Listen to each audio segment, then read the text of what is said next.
Hey, what's up, guys? I'm here in my home office in Pennsylvania, and it's been a while since I've come out with a video.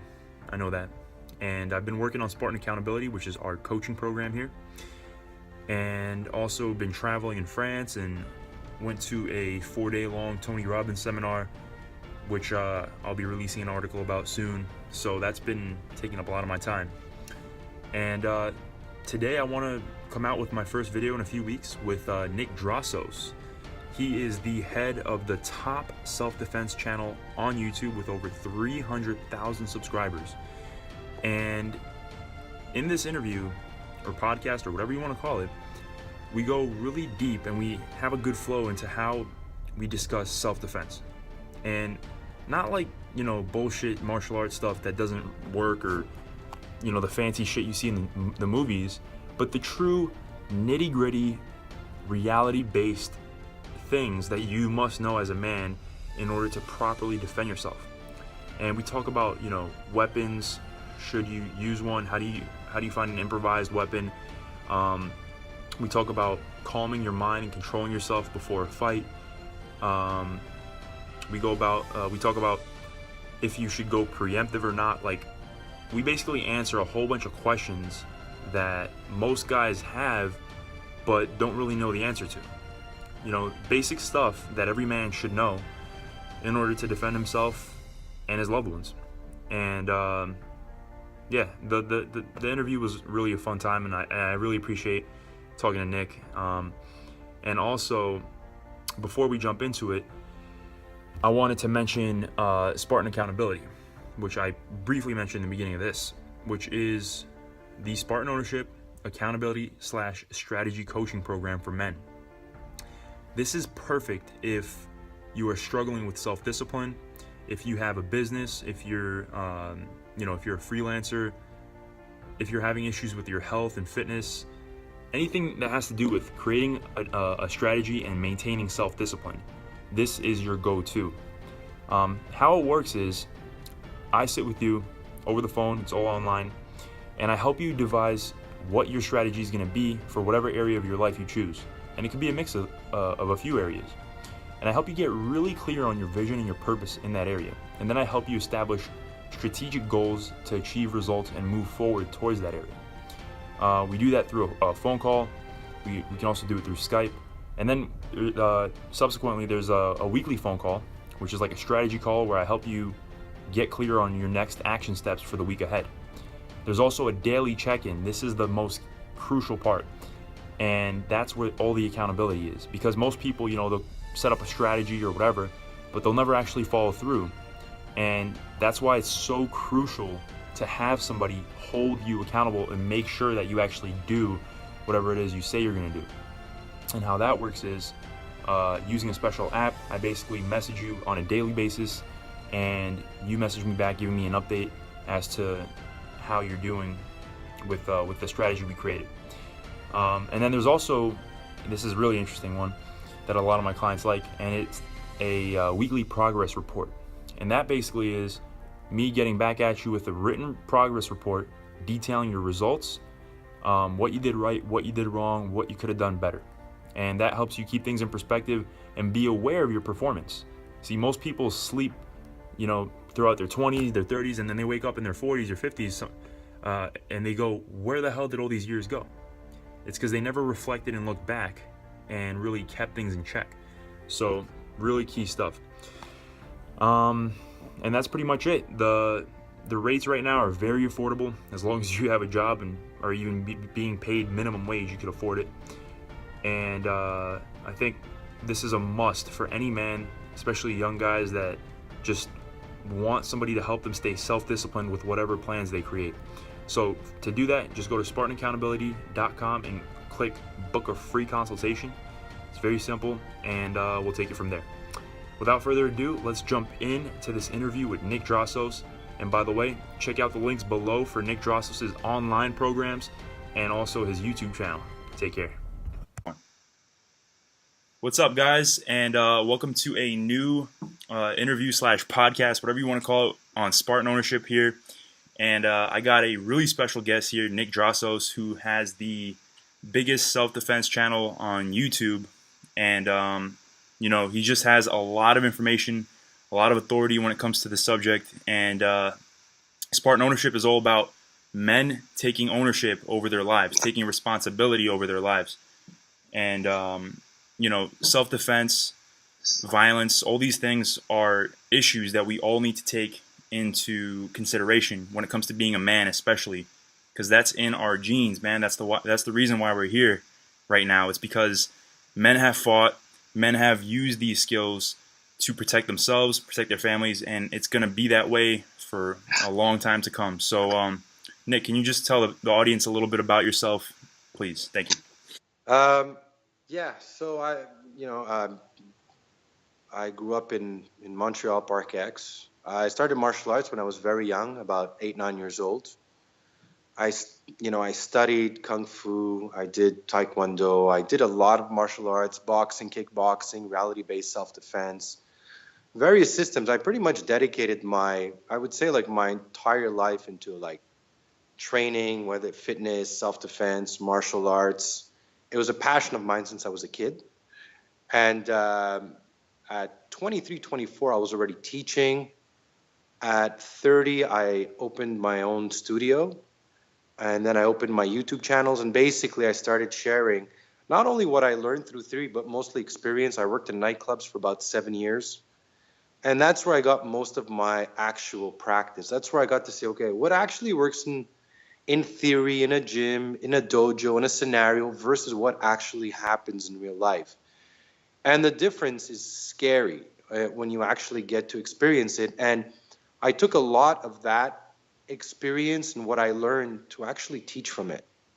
So I meet a lot of instructors sometimes, and who teach, and they teach online, or they teach on, they teach different classes, and I always ask them, why do you teach that, or what makes you think this works in real life? And they always, most of the time they give me an answer. Well, this is what I was taught, or this Sifu or master teaches that. And I'm like, what is your personal experience in this? What have you actually got to actually feel to be able to teach? And it comes from a different place, which I think has helped me become the instructor I am. Mm-hmm. Okay, cool. Awesome. Yeah, that's a big subject that I realize that you talk about often, is this difference between like the dojo versus reality. And, that leads me to my first question, which is, what do most traditional martial arts places and MMA places miss when it comes to teaching their students? Like, yeah. I think like I said, when I did Kung Fu, I was like, what, 8, 9, I started. I did it for about 3, 4 years. They never talked to us about awareness, about verbal diffusion, about picking improvised weapons, about creating space and distance, and knowing, what am I looking at when I'm faced with an attacker? Am I aware of my surroundings? How do I become a hard target? That's the base. It's using this before anything else. And I focus on that with my clients and the students I train, so they never have to be in that position.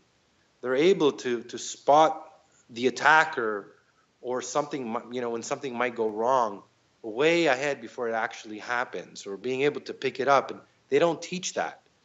They don't teach. You look at MMA, and I love MMA. I train a pro fighter, and I still I think it's all around probably the best martial art in terms of what you could learn. But you're not going to take the guy down to the ground and grapple him. You're not going to throw a tie kick if the guy's slashing you with a knife. So there's principles that you need to apply in what they teach. And I think a lot of martial arts have good elements individually, but are rarely complete as a full. And I think that's what's missing, as well as like I said, the awareness and the verbal defense, and that aspect, and the psychology, understanding fear and adrenaline, what happens to your mind, your body. I remember I always give the example of when I was working in the club, and when you're under that high stress situation, you get that adrenaline dump. And after that, when you realize that, fuck, you almost got stabbed, and once it's done, you're like shaking, and you realize what the fuck just happened. And Sometimes it's, just that. If people don't understand that, they're going to freeze and panic. And, before anything happens, they've already lost the fight because they get into their head and their body and they just they don't understand what's happening. So, Yeah. I was actually going to ask about the adrenaline dump later on, but now that we touched on it, I guess we might as well just talk about it a bit more. And what is your advice on dealing with the initial adrenaline dump? There's two parts to this question, and the first one is the initial chemical cocktail when you're starting to realize that, oh shit's about to hit the fan, and you're feeling intimidated, you're feeling like the guy that's threatening you is bigger than you and stronger than you, and you feel fear. And how do you deal with that initial adrenaline? I think there's nothing that you can do, right? You can't, in that moment, you can't start, you won't be able to control it. It's like a volcano that explodes. And the best thing I can tell people is through my experience, when I would do full outs, I would do a lot of scenarios where we would go full out.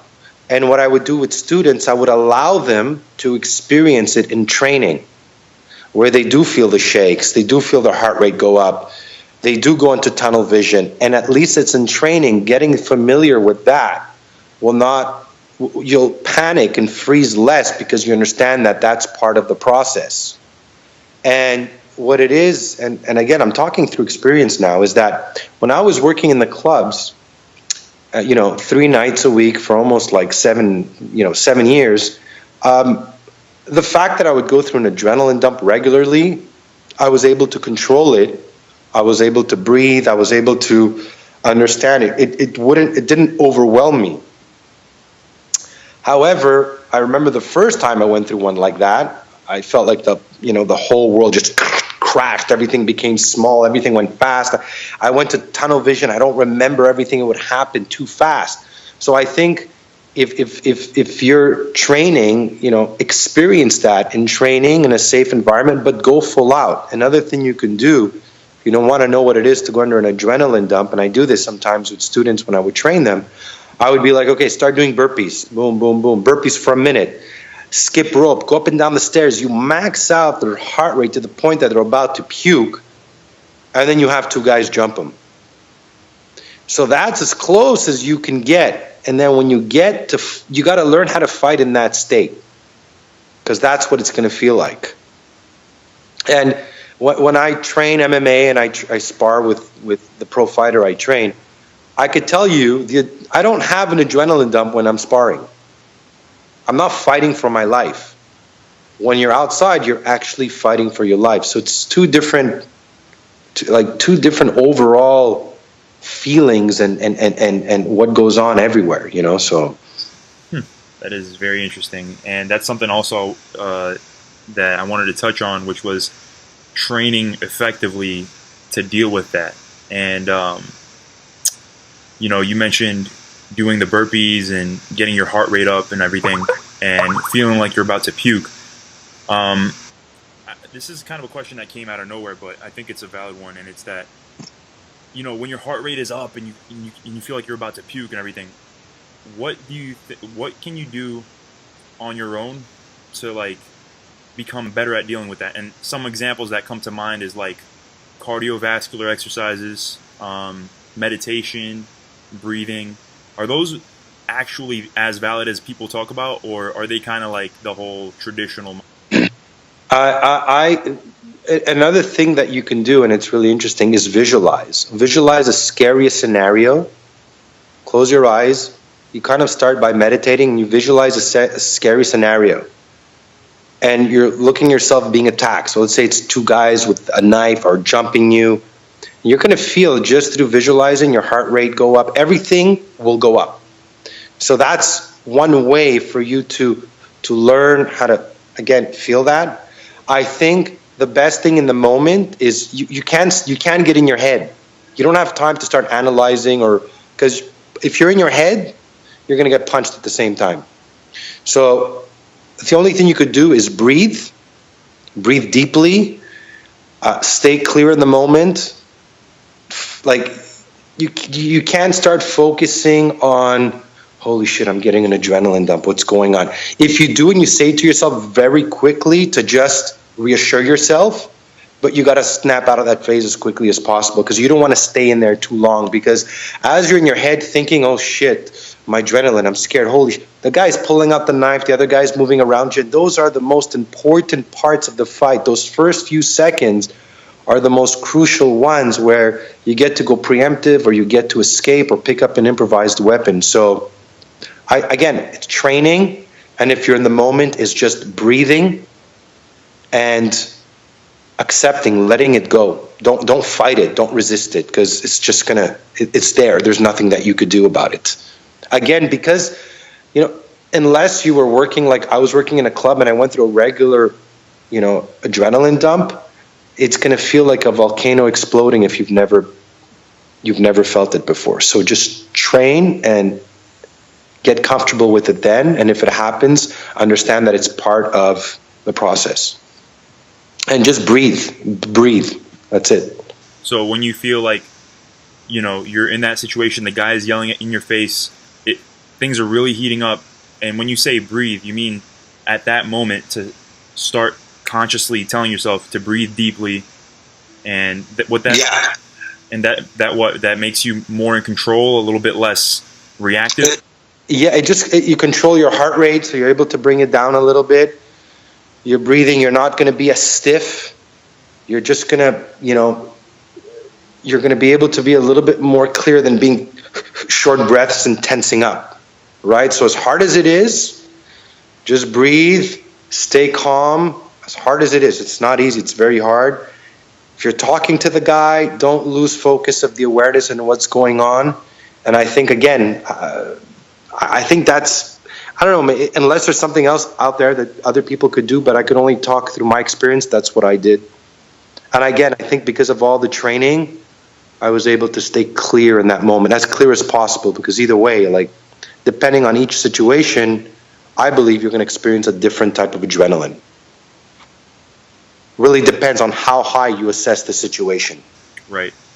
And when I was creating the questions for this interview, I decided to try something new, and that is I would ask a few questions and then maybe request or ask you if you could share a story that demonstrates that scenario where you're in that situation and you're calming yourself down through breath, and how to go down afterwards, if you don't mind sharing a story like that.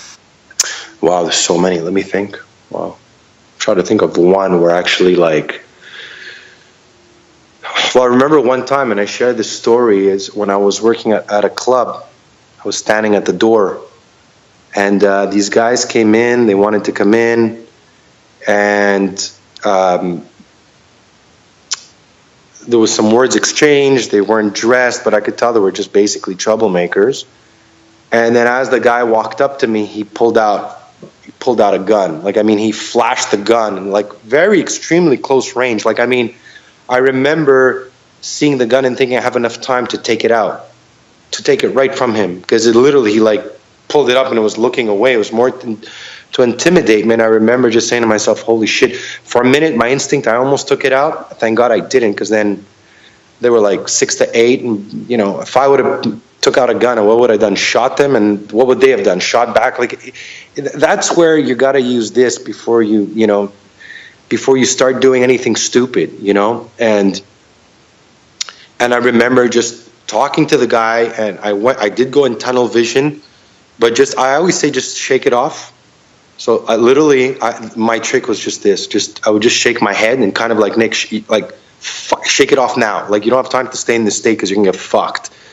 And I think the fact that I knew how dangerous it was, I also knew that I had to, like, stay there in that moment and not lose touch of what he's saying, what am I saying, and what am I looking at. And again, I just use that, shake it off and breathe, and just fucking understand the importance of being right there at that moment.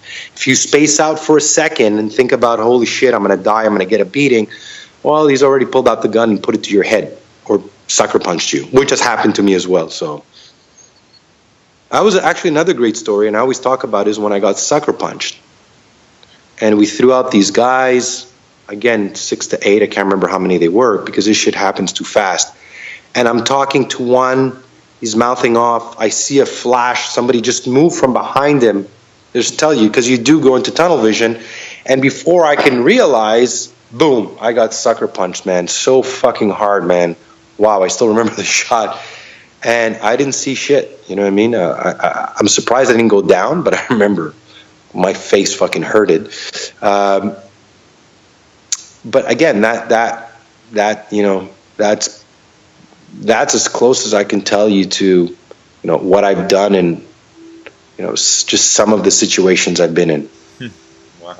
I just wanted to share a similar story to that. This was back when I was maybe 16 or 17, maybe even younger. I'd say 15. I was hanging with the wrong people, I guess, in New York City doing, you know, questionable things and drinking and cutting school and stuff. And I remember I was coming home one night and I was drunk and I asked some guy for a cigarette. I don't smoke anymore, but at the time I liked to smoke when I drank. And the guy said he didn't have one, even though he was smoking one. And I said, "Come on, man, you're lying to me. You have a cigarette." And I kind of started to press him in my drunk fury. Oh shit! And then, you know, next thing you know, I wake up like a few minutes later. You cracked you. You didn't see shit. Yeah, I didn't see anything. I woke up a few minutes. Yeah. Go ahead. Sorry, go. No, I was just gonna say I woke up a few minutes later. I didn't even know what happened. I didn't even know I got hit in the face. My face just hurt, and I was like, "Why does my face hurt?" And then my friends told me later what happened. I've seen that shit happen. I'm not even kidding you. At least 30 times. I've seen 50 times people get sucker punched. Like literally, I tell people, you want to see a fight? Go to a club after 3 a.m. and hang out at the door. And I guarantee you some drunk guy is going to walk out and pick a fight with somebody. And it's funny because when you're drunk, you believe like you can still fight and all your motor skills are there, but you're fucking off. The only thing that makes you dangerous when you're drunk is your mindset, because you're more crazy and wild that you don't give two fucks. So you're just as dangerous in that aspect, but you're not in the sense that you think you could fight and next thing you know, you're swinging fucking like shit, you know? And I won't lie to you, you know, I was 18, 19, you know, 20, I did the same stupid shit, you know what I mean? I drank one time and I got into a fight in the bar with 3 guys. I elbowed the bouncer. I punched the other guy, kicked one. They threw me out. I guess when we're young, sometimes we all do this and do that shit. But you know,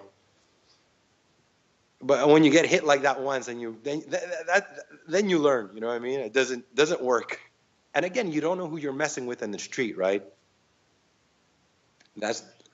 And you know, I'm talking about it now. Like that's the scary part. The scary part is when you're faced with somebody in the street. You don't know his mindset, his background, his story. Who is he? Has he been in prison? How crazy is he? Is he going to pull out a gun or a knife? Is he going to try to find you and come back a month later and fucking stab you? That's the complete difference between fighting and surviving in the street and fighting in the ring. In the ring, it's like, okay, you got knocked out. Fight's over. You tap. It's done. Like, it's really not, you're not fighting for your life. It's not scary. I don't get scared to go and fight in the ring. You know what I mean? Right. Definitely. I could definitely agree with that. I mean, I've been doing martial arts consistently for over 2 years now, and you know, when I spar with people, it's not really that scary. I mean, if anything, it's a little bit nerve-wracking if other people are watching. You know, that's pretty much it. But it's not that scary. So definitely agree with you. And you mentioned a little bit earlier being stiff when fighting and how shaking it off and breathing helps you lose that a bit. And I wanted to ask you about how important is grace and relaxation and being loose during a fight? Because a big thing that my instructors used to tell me is that I'm too stiff and everything.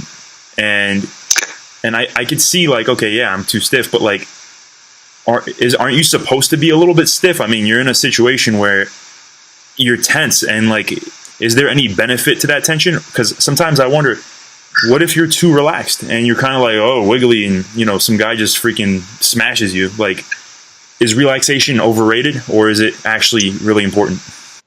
Um, See, that's a good question. I believe in being totally relaxed. Your body shouldn't be tensed because if you're tensed, you're slow.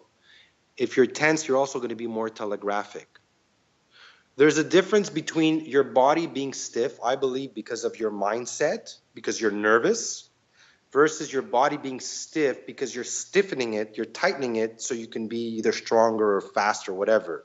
So that it's like when you take a beginner in the ring, they're stiff because they're nervous, they're scared. They're also stiff because they don't know how to throw a punch, right? They think they're more tense naturally. Everything kind of stiffens. But the idea is to stay as relaxed as possible. It's also good to stay relaxed because when you're faced with your attacker and you're talking to the guy, he has no clue you're about to whack him and you're in position. But if I do this, I know something's coming. So if I'm talking to him in a natural position, my hands are up, I'm relaxed, he's not going to see me as a threat. But then you launch your headbutt or a palm strike or an elbow and it comes out of nowhere. And I think being, again, you don't want to be you want to be firm on your feet. Like I believe, like you want to be solid on your feet, have a good grounding, but relax the muscles that are going to be launching. Relax your body when you throw that. Again, I emphasize a lot on the first strike. So to me, it's like I tell people, loosen up, loosen up, loosen up. Learn how to strike without any tension because the person will see that tension. Makes sense. Definitely makes sense. So I guess it's kind of a balance. You don't want to be like a zombie just completely trying to protect yourself, but you want to be loose enough to be agile and to not telegraph your movements and stuff like that. Yeah. Okay, got it. That's very good insight because I don't think anybody addresses that enough. Like I've very rarely seen anyone talk about how to actually master relaxation during combat. Like, Well, the way I do it when I train my students, which I have one coming later, when I put them on the bag, I do this. Relax. I tap him because he's like tense, right? So you see the bicep go like, I'm relaxed, relax, relax. I could see it. So imagine you're faced with an attacker and I see like your biceps and your hands coming up. I know the guy's going to throw his punch. And as a doorman, when I used to work, or even now when I'm faced with somebody, I'm always like this. I'm always very, very relaxed because I don't want to let the guy know that I'm setting up that first strike. And again, the more relaxed it is, there's a quicker release to it. The quicker the release, the more power to it. that is very interesting. Very, very interesting. Very good insight. Um, Especially, I never thought about that. How tension telegraphs. Who would have? Yeah. Who would have thought? Very interesting. And speaking of making the first move, what are the primary tells of when it's time for you to make that first move? Oh, this is the best question, and probably the one of the most most often question I get. And again, speaking from experience, where was I recently? Was it in Greece? I can't remember. And oh yeah, I was in Greece, and there was this guy in the village. I'm going to say a story. He was a little bit crazy, and as I was walking two or three times, he basically was kind of insulting me, and I didn't bother. I didn't bother, and my uncle told me he's crazy. Like, be careful. And then at one point, he got really close to me. So number one, if you're 10, 15 feet away or whatever, and you're telling me whatever you want, I don't really care. Once you get, 3 feet, 4 feet, 6 feet, like my alert, my awareness is up, like my radar is up. You start moving in close, I'm scanning your hands, your body, how you're moving, how close are you getting, are you picking up an improvised weapon, are you positioning your first strike? So if I'm faced with an attacker, and this is textbook shit. I mean, I saw this in clubs. I've seen I'm going to say something else. I learned more from seeing people fight outside than me being into fights. Right? So when you're watching two people about to scrap it out, you're like, oh man, this sucker's going to get knocked out. Oh shit. He took a step back. He angled off. He's looking around. He's baiting him. He's drawing him in. He's looking around. He's clenching his fists. He's talking to his friend. So he's waiting for his friend to look the other way, the guy, and then he'll punch him. Like, I mean, these are signs and cues that like are, I mean, it's the same thing. It was like every time I saw a fight, it was the same thing because they're based on emotion. It's not just, you know, a guy walking up to you and punching you. People tell me, how do I defend against an ambush? Fucking awareness. There's nothing you can do. But in most cases, the person's going to pick on you because he's bigger, he's stronger, he wants valuables, he wants to, you know, just show off to his friends an ego, or, you know, might even want your life. So, you know, like if you're faced with an attacker, first thing I tell people is look at their hands. Second, look at the distance he's going to take between him and yourself. Does he take a step back, 2 steps back? Is he angling off? The instant I see a footstep back either way, I know he's preparing a strike. Good fighters sometimes will bait you. They'll talk low to draw you in. They'll look around and be like, tell something to his friend or somebody, where you lose focus. Because if I turn around and I do this, the other guy looks at, boom, as you look, he's going to sucker punch you. So looking around, angling off, clenching of the fists, when they're no longer communicating. So if I'm talking to you and you're not answering back the question I asked you, and you're just repeating, that means you're getting ready to strike. Like you're pumping yourself up to get to a point where I'm gonna hit you. And I've seen them. If you go on YouTube, you see the guy setting up his punch like at least 15 seconds before he's going to throw his punch. And that's what people don't cover. That's what I cover. I focus on that shit so much. Putting up your hand, creating distance. I see him angling off. Boom, I'm stepping in with an elbow. I'm stepping in with a palm strike. You know, so I think all those are very important cues that like everybody should, you know and look at. And as well as when you do scenarios with helmets, have the other guy do this stuff so you know what to look for. Awesome. That's a good little training tip. Yeah, for sure. Awesome. Yeah, it's funny, just to share a quick other reference. I was in a boarding school, and kids like to fight in boarding schools. I was in there for a few months. Got into a big fight with this one guy. He's always bullying me. I wanted to sucker punch him, so I started angling off. And as soon as I angled off, his friend noticed it and said, "What are you trying to sucker punch him?" Yeah. So, you know, some of the best fighters I met, like one guy, I always give him as an example. I saw him fight one time outside the club, and this guy's been to prison like a fucking story and a half. And he walks out of the club, the guy bumps into him, and I'm like thinking, what an idiot. And he looks at this guy that I know, who's been in prison, really like, the other guy looks at him and says, "Do you know who I am?" And he looks at him, and I'm like, oh man, you just picked on the wrong fucking guy. And I'm standing at the door right now, and he goes up to him, "Are you talking to me? Are you talking to me?" And then he looks at me, he goes, "Is he talking to me?" And he gives him this headbutt,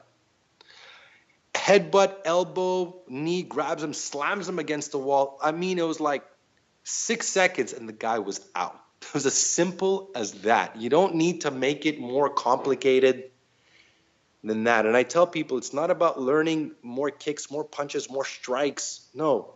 Learn your 4, 5, 6 strikes and train the fuck out of them. That's it. That's all. Keep the shit simple. It's not like you're going to fight every day in your life. You know, so it's not about learning 15 kicks, 13 punches, 15 blocks. Learn the basics and train the shit out of them and become good at those basics. Definitely. Awesome. That kind of reminds me of a Bruce Lee quote where he says training 10,000 kicks, or training one kick 10,000 times is better than the other way around.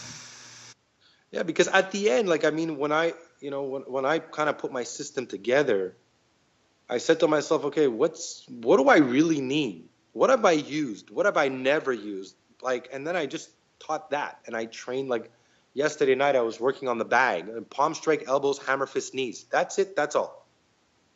You know, if I hammer fist the guy in the nose and I knee him in the nuts and I neck crank him, if he doesn't go down, oh fuck, better start running. You know. And it's crazy sometimes. I tell people, you ever fight a guy on drugs like coke? It's you're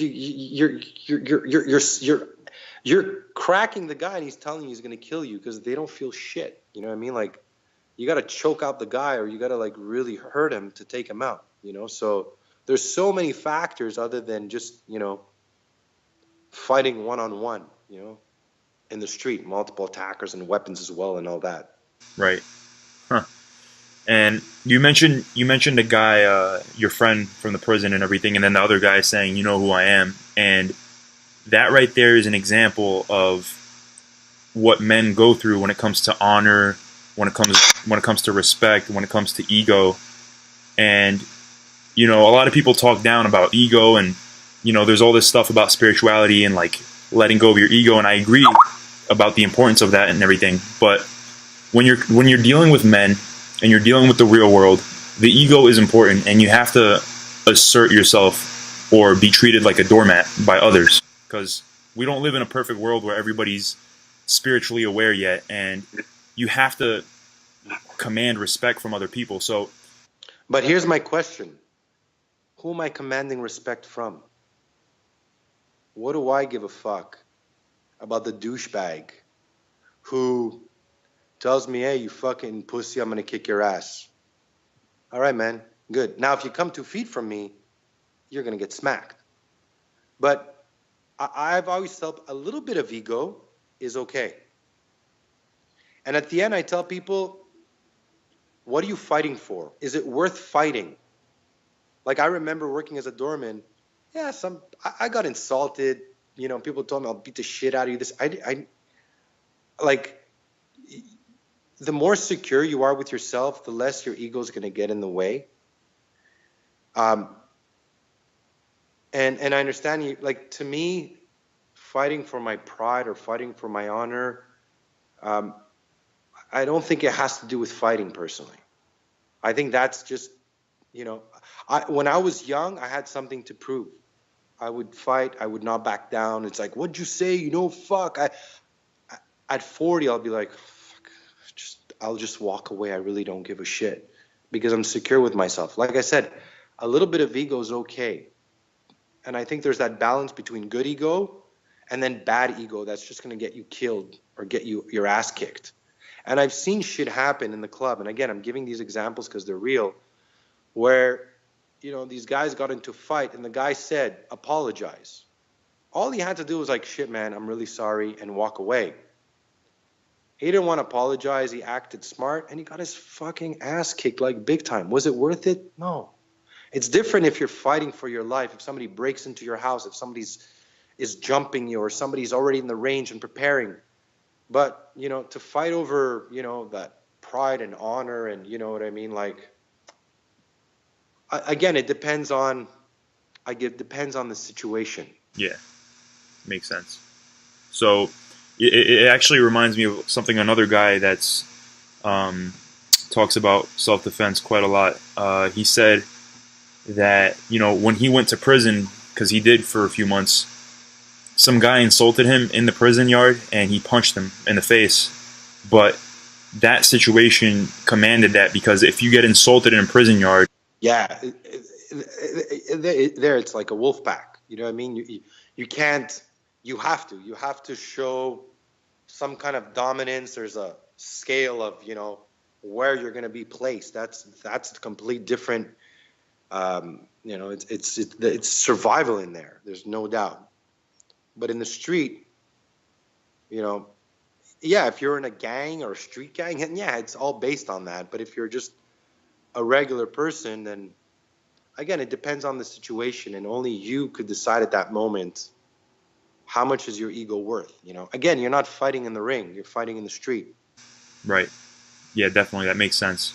I just wanted to touch upon that because it's pretty important, because we all do have egos, and we have to realize how to use them. Absolutely. Because, like I said, I believe there's good ego. Ego drives us a little bit. You know what I mean? There's no doubt. I won't lie. I have a little bit of an ego. People know me. I have that, but that's an ego that drives me to do more, to train harder, to you know what I mean. Even if I go and I spar and I'm gonna get hit 20, 30 times. Fuck it, bam. All right, that's it. That's a little bit of my ego. But then there's that line between where you cross the line and then your ego becomes destructive to yourself and to others as well. Right. And speaking of an ego situation, a few weeks ago, I was walking with my girlfriend in the streets in Brooklyn. Two guys come out of their car, and they look like they're in some sort of... They're definitely ghetto guys. I mean, for sure. And I walked past them. I'm wearing like a dress shirt and everything. And one of them says, "Man, my girlfriend had a fat ass like that," or something. And I ignored the first time. And then he goes, I don't know, he said something really smart, and I could tell he was talking to me again. And I felt my ego just rising. But when I looked at them, I said, okay, if I start fighting these guys, there's two of them. They're probably 20, 30 pounds heavier than me. Each? Yeah. And I thought, yeah, this isn't going to be worth protecting my girl's honor in that moment. Yeah. Well, look, you know what? If your girlfriend, first of all, truly loves you, and I'm not saying about you, but for anybody who's watching this video, she's not going to want you to go there and fight. Like, I mean, it doesn't prove anything. If she's secure with herself and you're secure, she'll be like, fucking assholes, and that's it, and walk away. Now, and something else I'm going to talk about that most instructors don't talk about this. I think a lot of them don't have the experience, the real experience. But now let's say you're walking out with your girlfriend right now, the same scenario, and you had just got into a fight with her. You were in a bad mood. You were pissed off. Shit happened. You could have reacted differently. So your mindset and state at that moment sometimes will decide how you react. And I know this from experience that sometimes when I had bad weeks working at the club, I would catch myself to be more aggressive and ready to fight over shit that was less, and I was just, fuck it. So I think that has something to play as well. Something else as well, like, I mean, I maybe would have done the same thing. Just fuck it, like, what idiots. But again, I know myself depending on how they would have caught me in that moment. What mind frame was I? And once you turn around and you're about to fight, you can't go back. All right? You can't go there and say, hey, shit, sorry. And once you get there and you turn around, based on their comments, these guys are not going to be there being, hey, man, oh, yeah, we're sorry. No, chances are one of them is going to fucking sucker punch you. So once you turn around, you have a fight on your hands. The question you got to ask yourself, are you ready to go all the way? I always tell people, when you fight in the street, how far are you willing to go? Because how far you're willing to go, like, if these guys are willing to pull out a knife and stab you, are you willing to go as far as they are? Because then at the end is who's ready to go further? Who's the craziest from the three of you? You know what I mean?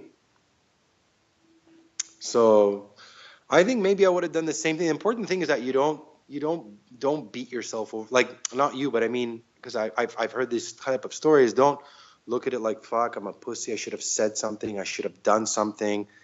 Because it's counterproductive. You know what I mean? It's just, now, had they turned around and walked in your face and started pushing you and being in your face, then I would have been like, fucking go for it. Whack them both. You know what I mean? And you're also responsible for your girlfriend. You go there, you start mouthing off. She starts getting involved. Don't fight, blah, blah, blah. No, don't do this. He calls her a bitch. You knock one out. He knocks you out. Your girlfriend's in the middle trying to stop it. She gets hit. I've seen this shit in real life, man. I've seen it happen. So, for people who are watching this, like, I always say in the street, avoid, but again, if you didn't have a choice, then do something. But at this situation, you're like, fuck it. Yeah, I mean, I kept walking. I actually said something back. I said, I just said something kind of, just a little bit. It wasn't anything too challenging, but it was something like, haha, very funny, bro, like that. Yeah. And then I just kept walking. But they were far away, and I could tell they weren't really trying to come to me physically, so I just let it go. Yeah. But yeah, it's a good point. I mean, It's not like a guy like I guess because I've seen people get stabbed.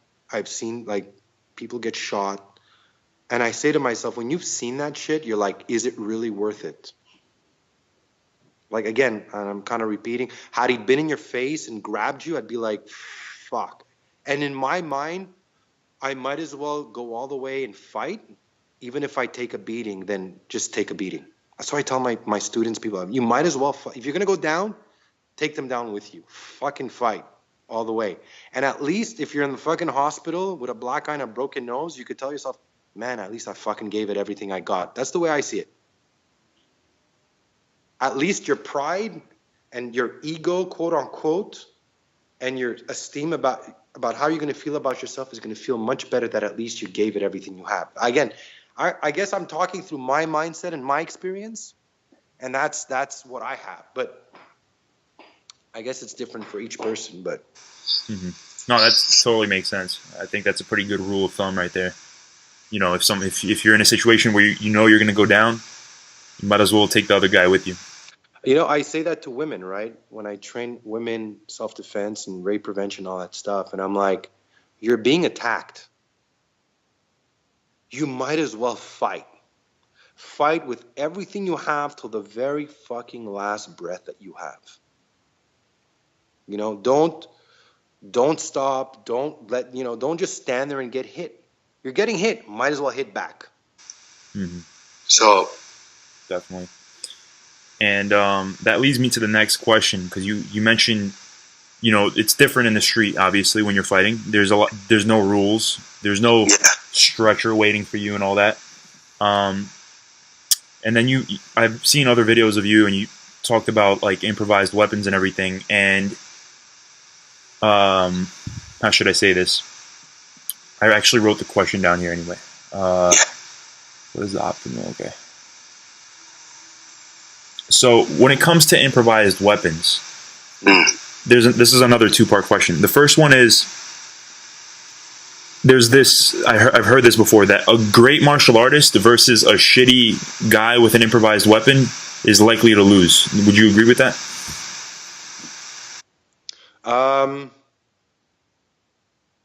We gotta define shitty martial artist. I mean, a good martial artist, or again, you look at some of the attacks that happened, like in London. People who didn't know how to fight just picked up chairs, and threw chairs and did whatever. So, again,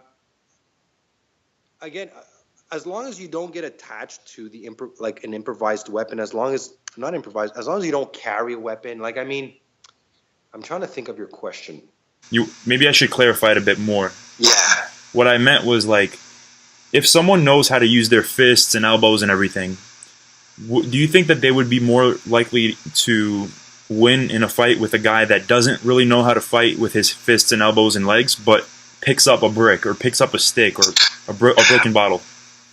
You know what? There's so many factors. Like, there's no answer to that. I believe that they're both just as dangerous. You know what I mean? Like, the guy's a martial artist and the guy picks up a brick or picks up a stick and he just starts whacking him with it, and the martial artist trying to pull out some fucking technique that doesn't work, some 1 2 3, he's gonna get wasted. Improvised weapons to me are, whether you're the greatest fighter or not, always pick one up.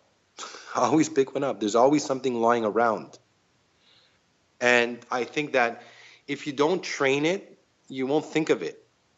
So a lot of people say, oh, well, I could pick up a chair too, or I could pick up an improvised weapon as well. If it's not part of your training, you haven't programmed it in your brain, and you're not going to do it. You're going to rely straight on your hands. So, I think that if you're not a martial artist and you don't know how to fight, picking up an improvised weapon is great. But yeah, can you lose the improvised weapon? Yes. Is it going to escalate it? Yes. Can you try to use it and lose it, and he picks up a weapon as well? There's so many factors to that I love improvised weapons against the knife. I always tell people pick up shit, throw it, use it, create a shield, create distance. Whether you're the greatest knife fighter or not, have that instinct to always pick something up. I believe it's only going to help you. But again, it's going to help you to escape, to avoid escape, and not necessarily like, if I pick up a chair, I'm not going to use the chair to fight the guy. I'm going to use to create distance and an opportunity for me to run and escape. Right. Yeah, makes sense. Makes sense. And there's definitely a lot of factors to consider. But so you would conclude it by saying that as a rule of thumb, in a street fight, always pick up an improvised weapon if you can.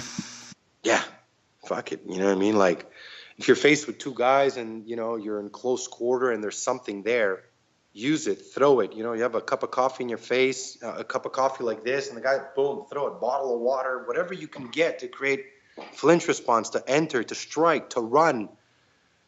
So, but again, don't. A lot of people, like, I made a video about pepper spray and tactical pens and tactical flashlights. I tell people, don't get attached to don't get attached to a weapon.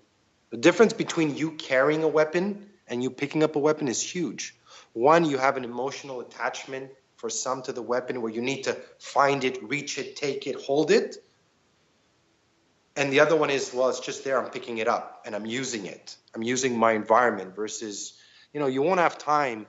The girl getting attacked won't have time to, go in her purse, pick out the pepper spray, create the distance, say, wait, before I, don't get too close so I can use it. So I think there's a balance of the two there. And then, so you mentioned weapons again, and I want to elaborate a bit more on that. And that is that, I like your mindset of not getting too emotionally attached to a weapon. And would you therefore say that it would be wise to not carry one then, or would you still carry one as a man if you can? I personally don't carry anything. I know that you won't have time to pull it out.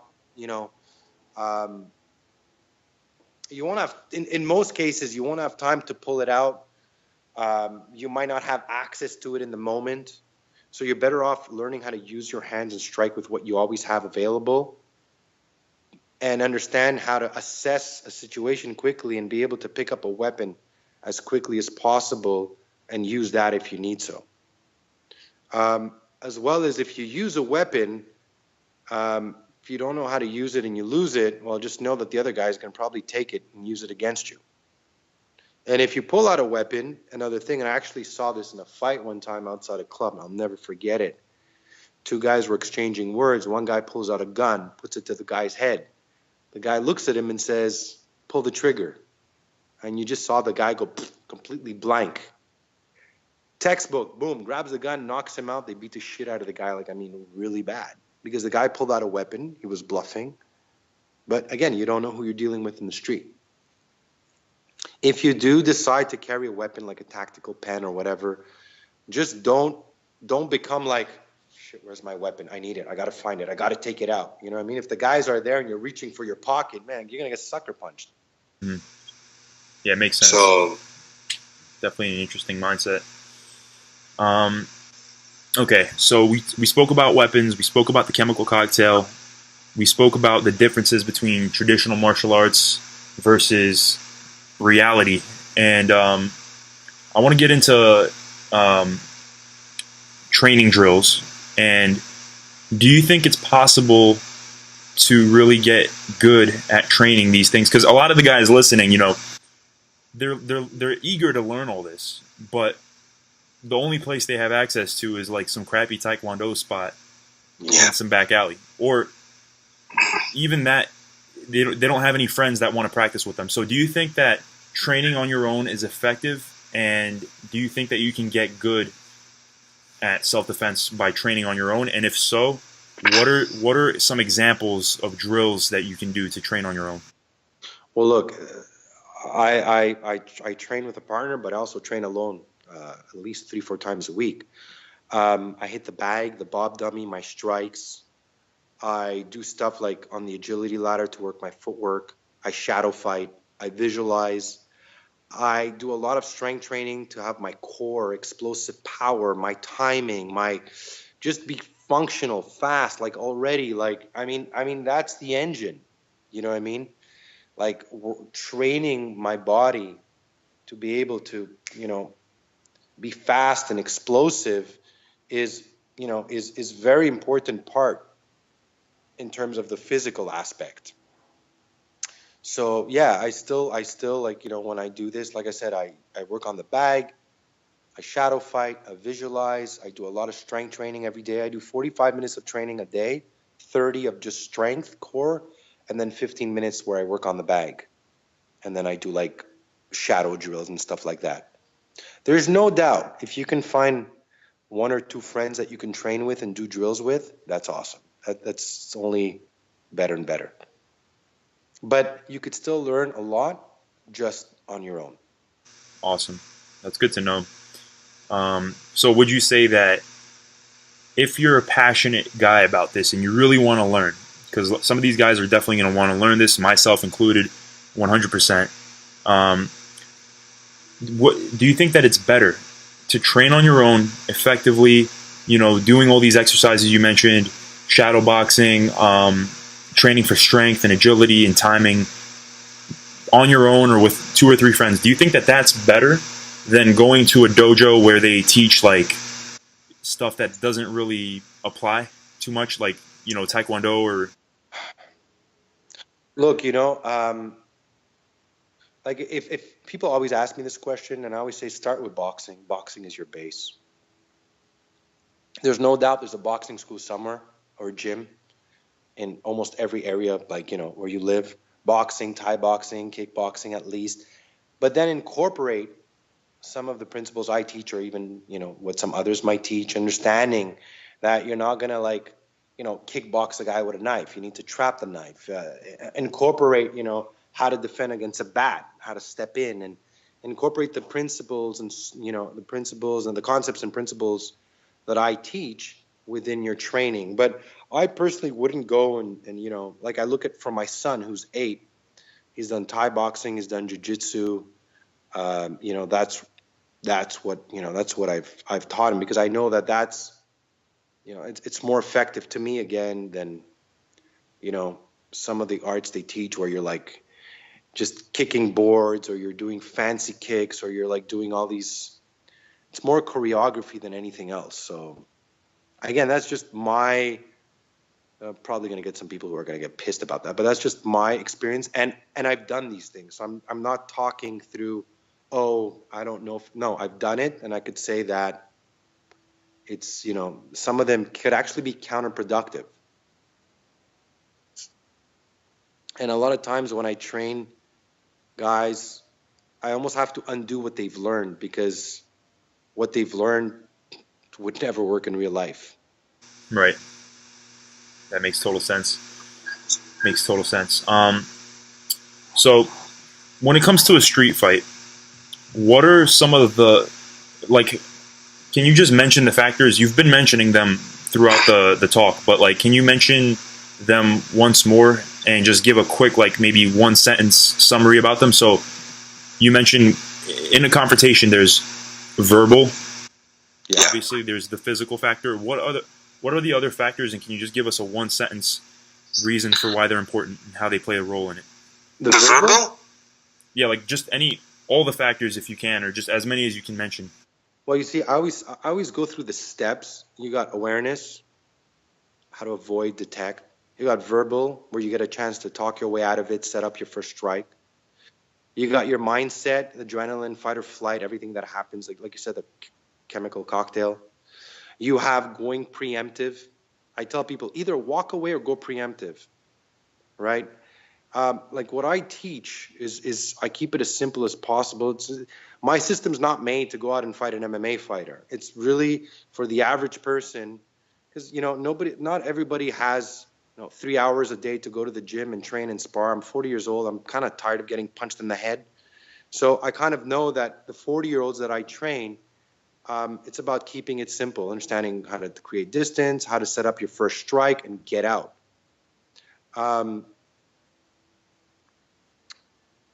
That's it. You have the going preemptive, And then, like I tell people, just think escape. I always tell people the difference between winning a fight and surviving a fight.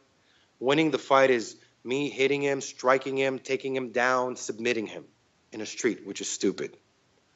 Winning a fight is me striking him taking 5, 6 steps because he just got stunned, and me running, if I can. So those are the difference. Me setting up that first strike, and people say, "Oh, your system is about sucker punching." No, I try to diffuse the situation. I created space. I try to talk my way out of it. I tell people at the end, it's your fucking life. You do what you want.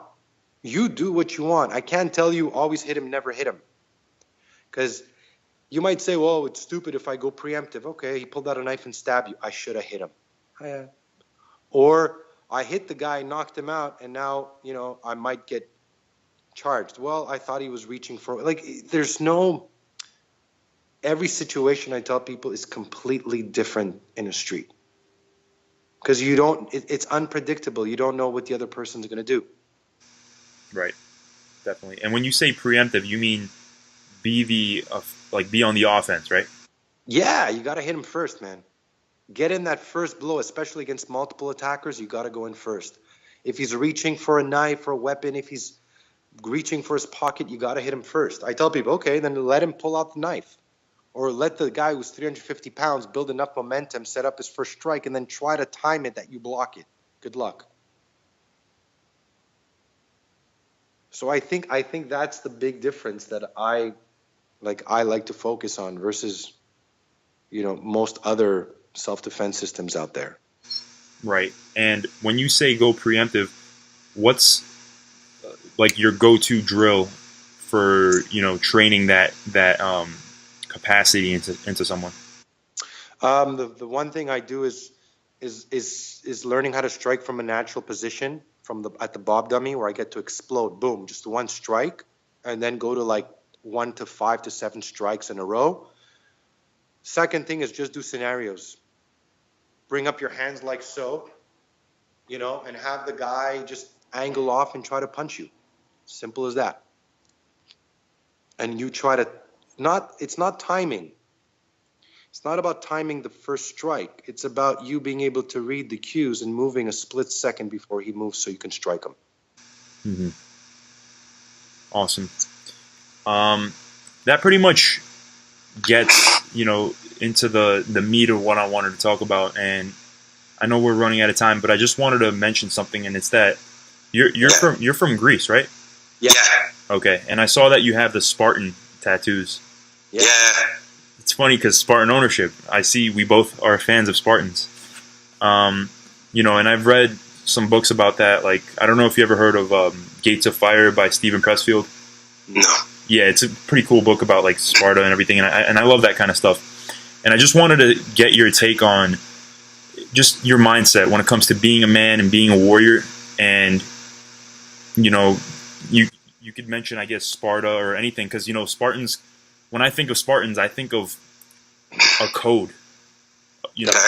And I just wanted to see what your thoughts are on that, having a code and on being a warrior and being a man. See, at 40 years old and at 20, to me, being a warrior was being loud and strong and tough and fighting and proving to everybody. Rah, rah, rah. And at 40, it's completely opposite. At 40, it's about being kind, being humble, being good to others, showing love and empathy to other people, but also standing your ground, standing for your values, and knowing when to fight, what you're fighting for, and when to fight. And I think that's my mindset in everything, whether it's in business and and growing. People, I share my story a little bit. I don't have a high school education. I got kicked out of high school. I grew up I didn't grow up rich. My parents, were not the best of the parents that I could have had. But, I was flipping burgers at McDonald's at 16 years old, working 2 jobs. And, I had a pretty crazy life to get to where I am today. And, life slapped me many fucking times in the face to tell me, okay, well, whatever I'm doing doesn't work and it's never going to work. And as I got older, I got more humble, more wiser, and I learned to me what it means to have strength. And I live by that. I really, really do. Like I said, I believe in being the best that I can be to myself and to others. And again, like, you know, standing and fighting for what I believe. And that goes for anything in life. Like I'm so much about justice. Any injustice drives me nuts. Whether it's, not only in terms of physical fighting, but anything in everyday life. Like if I, you know, walk down the street and I see somebody make fun of somebody, like a handicap or bully, it drives me insane. I go mad. That's where you trigger emotion, where I'll be like, I might turn around and want to fucking slap you. You know what I mean? Because those are some of the injustices that some of my values that, and I guess that's my, at this moment in my life, that is my code of honor, if you want to say. Hmm. Makes sense. Awesome. And that's an important thing that men should always have and be aware of. It's their code, and if you, obviously, I'm sure you've noticed masculinity has been going downhill a little bit with men not wanting to face these issues, not wanting to learn how to take responsibility. Very good one. And everything. So I just wanted to, get a little clear and to show these guys that men, yeah. What's your definition when you say masculinity is going down? Give me an example so I kind of know. Sure.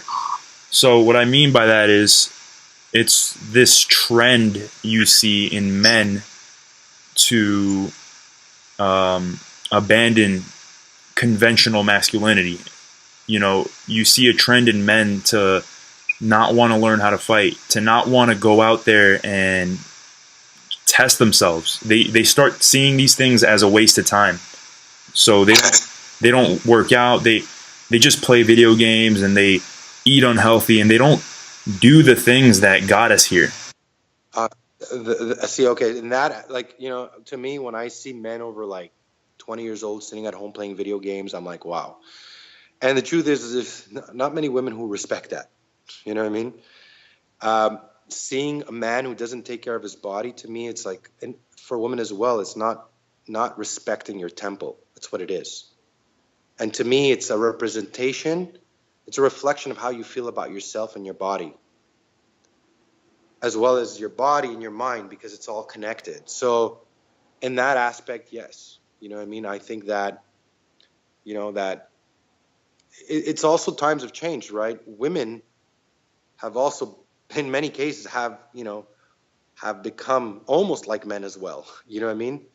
You see women more, like I'm 40, you know what I mean? The woman's working as many hours as the man and coming home and doing this and doing that. And, like, it's not like it used to be, you know what I mean? Definitely, man. And that's something I talk about often too, is how women and men are abandoning the roles of masculinity and femininity, but they're exchanging these roles for things that are not giving them any fulfillment. The reason there are gender roles such as masculinity and femininity and being a man and being a woman and housewife and this and that, there's a reason for that, and it's because it works.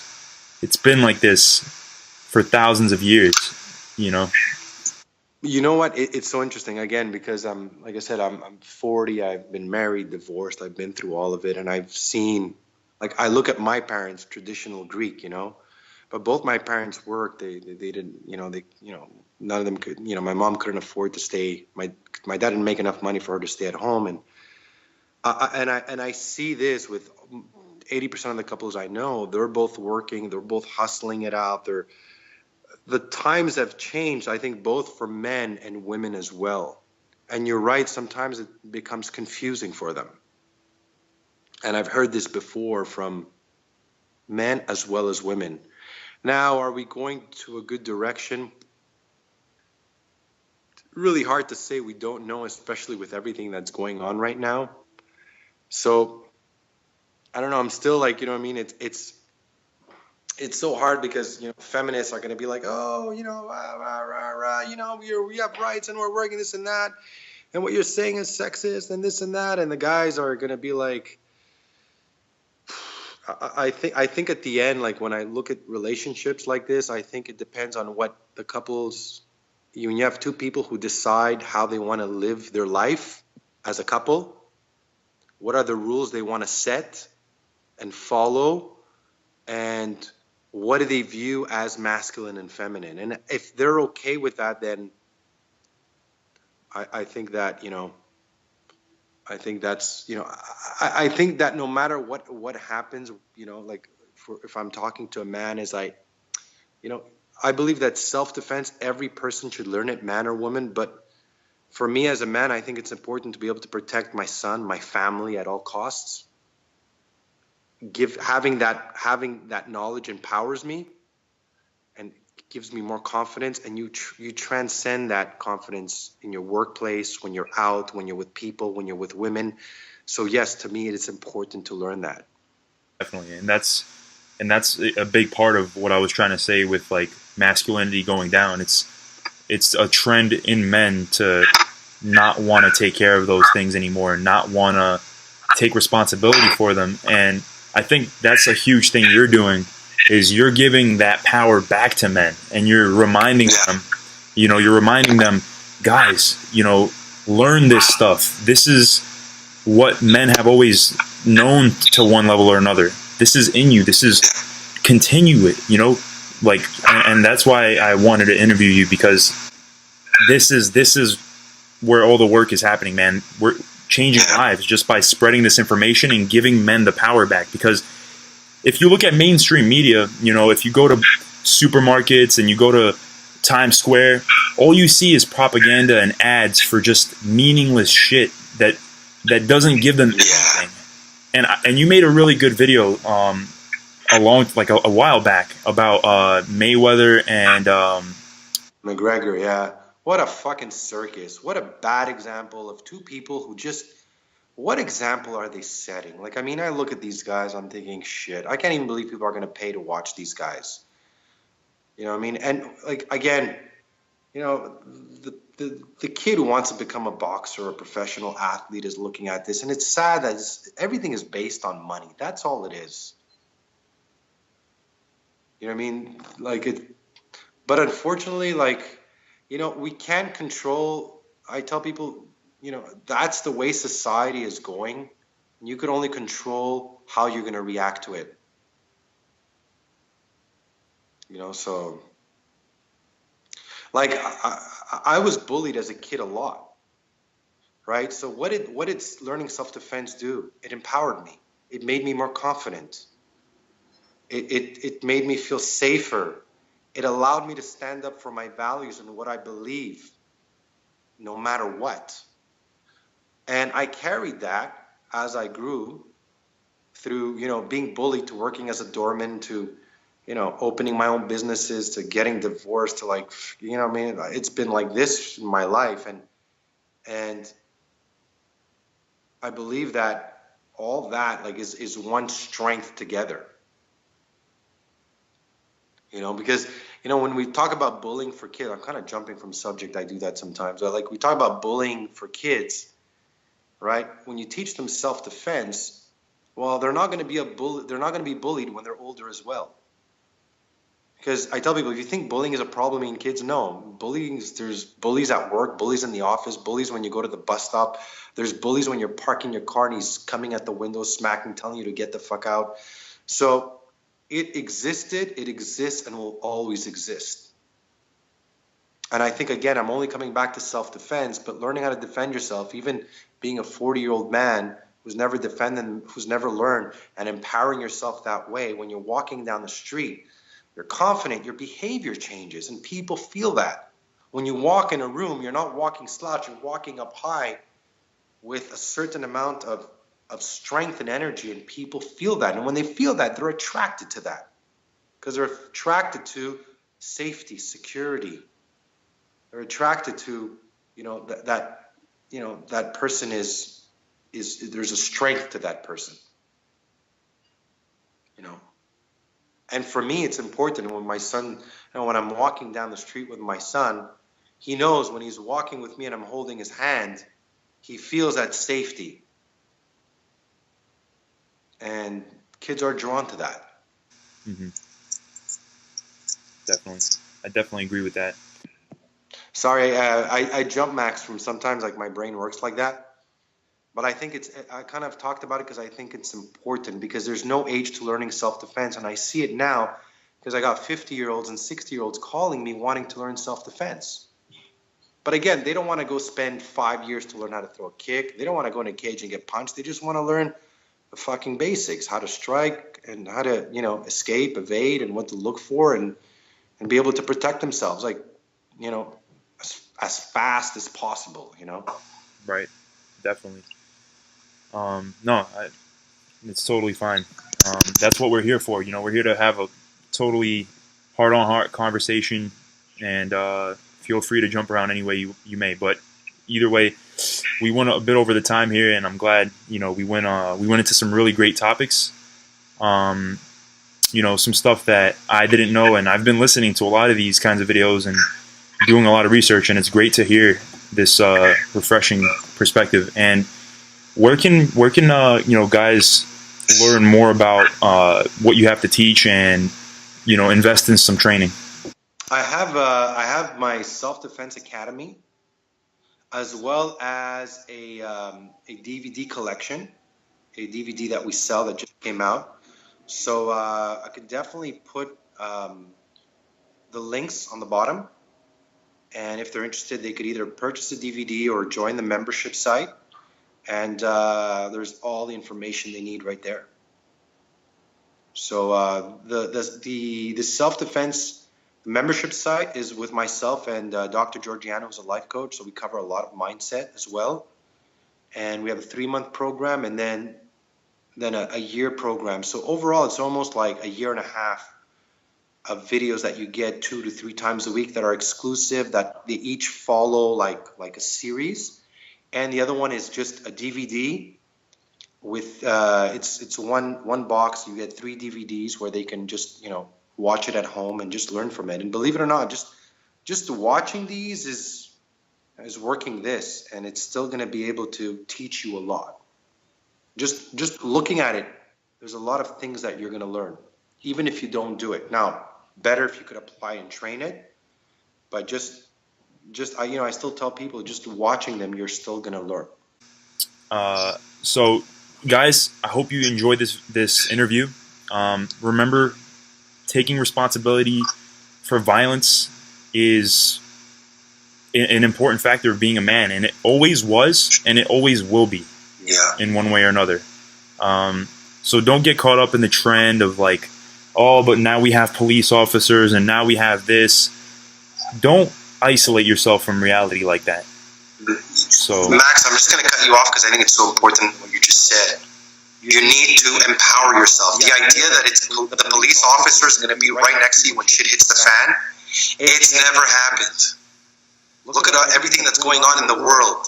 By the time they come, it's going to take at least 2 to 5 minutes. Shit's already been done. So I tell people, take control, empower yourself, and learn self-defense. It's no longer a luxury, but a necessity in today's society and world. It's a new world, and it's not to scare people, but you need to know this shit. I really fundamentally believe that. It's not because I teach it, but I believe, and I teach kids as well. And, I personally think even kids, it should be mandatory when they hit it, when they're like 7 or 8, they should be teaching boys and girls self-defense in schools. Definitely. I can't You believe want to get rid of bullying? Teach them self-defense right there. I can't believe they don't teach that. It's insane. But this is what you're doing, and I'm very grateful for all your content. And check out his YouTube channel as well, guys. He has some really amazing videos, tons of just awesome content. And subscribe and check out his links too. It was awesome talking to you, Nick. I really appreciate this interview. Max, thank you very much. It was a pleasure. It was really a good interview, and thank you very much for your time. And I hope we're going to do one again. Oh man, that'd be awesome. That'd be awesome. For sure, sweet man. Great talking to you, Nick. I'll take care. Thanks. Bye, guys. Have a good one. Stay safe.